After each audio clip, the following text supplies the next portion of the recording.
Magandang araw mga kakausina. Ito nga pala yung ingredients natin sa pagluluto ng dinuguan ng laman loob.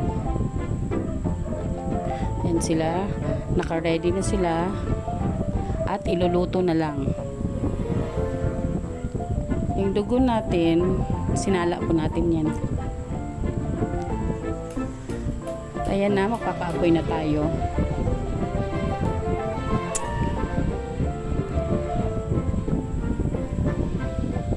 Lagyan ng mantika.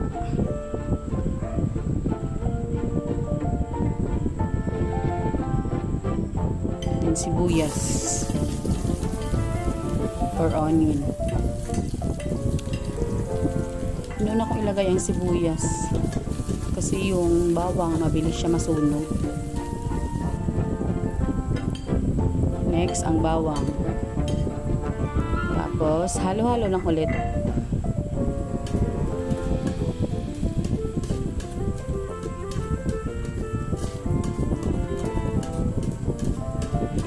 Pag medyo luto na siya, yun, unahin na natin ilagay ang puso ng baboy. Dapat malinis, tanggalin ang mga dugo-dugo sa loob bago i-cut into cubes.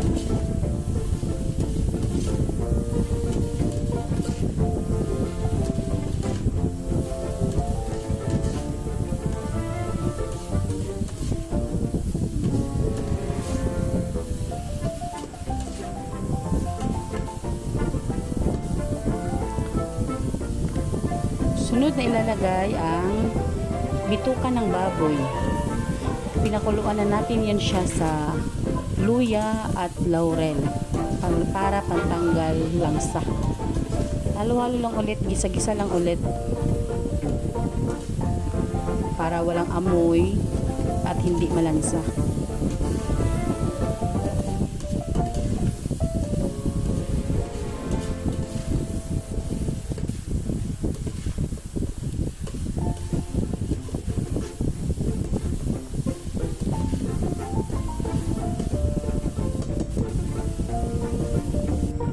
Sunod na ilalagay ang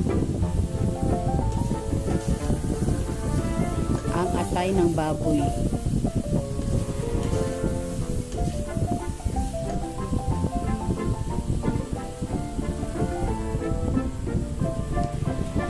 Yan. I-cut lang siya into cubes. Dapat malinis din. Halo-halo lang ulit.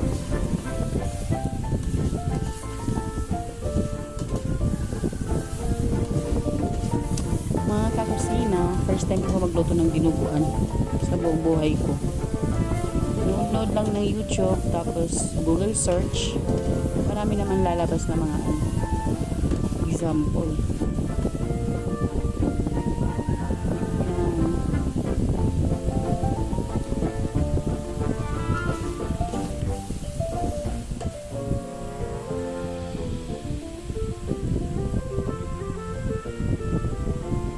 Lalagay na tayo ng patis. Yan ang magsisilbing pampaalat natin. Hindi na tayo maglalagay ng asin. Kasi sa patis pa lang maalat na. Sunod ang ating ground pepper, paminta.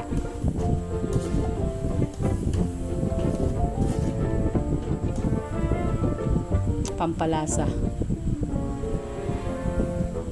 Sunod natin ang tubig.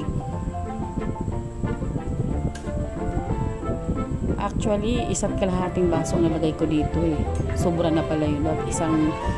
Kahit isang baso lang pala. Tapos, simmer lang siya. Papakuluan hanggang sa lumambot. Siyempre, susunod na natin ang sili haba. Long grain chili. Nilaluan ko siya ng pula para medyo maanghang. Sunod natin ang suka. Yung silver swan na suka, dinagdagan ko siya ng apple cider vinegar. Hindi ko alam kung anong naisip ko, ba't ko nilagyan ng apple cider vinegar. Pero okay naman siya. Yan. Pwede na natin ilagay ang dugo. isang bowl yung nilagay ko. Para maraming dugo. Para lasap na lasap yung dugo. Yan. Halo-halo lang ulit. Tapos, papakuluan hanggang sa maging malapot siya.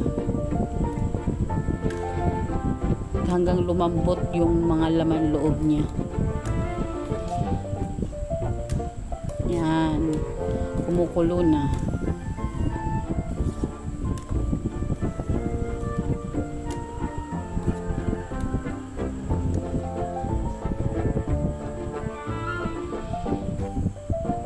Naglagay nga pala ako ng asukal mga kakusina para magkaroon lang ng twist. Para medyo matamis ng kaunting-kaunti lang. 1 spoon lang yung nilagay ko. Yan, yan ang finished product natin. So far, first time ko, pero masarap naman siya, sabi ng mga kasama ko. Thank you!